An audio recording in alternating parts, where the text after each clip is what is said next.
Yo, what's up mga bossing? Capsrock here at ito po yung cup na pinalitan natin ng snap. So ang gagawin naman natin dito next ay lilinisin tsaka huhulmahin kasi medyo deform na siya mga bossing.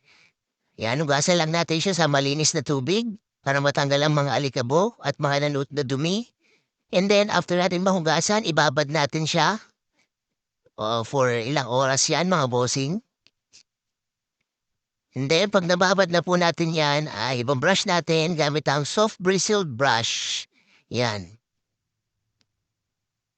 Para hindi po yan maghimulmol mga bossing, kaya yung soft brush lang yung ginagamit natin dyan. And then, balawan po natin siya gamit ang malinis na tubig. At running water dapat mga bossing ah. Sa mga tatanong po kung saan po ang location namin mga boss, dito lang po kami sa Quezon City. Bago bantay Quezon City sa likod po ng SM North EDSA. Yun, wasteable din po yan mga boss kung gusto niyo pong mag-drop. Ayan, pwedeng-pwede po. Ito po ang aming hulmahan mga bossing na gagamitin ngayon ay itong galing sa Plaza Online Shop.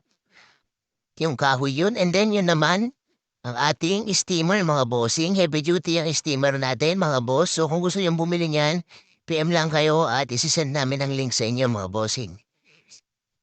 Yan, ini-steam na natin yan mga bossing. Ayan, para matanggal lahat ng kusot niyan. And then, pag after natin ma-steam yan, mga bossing, i-brush lang natin ng konti para matanggal yung mga konting puti-puti.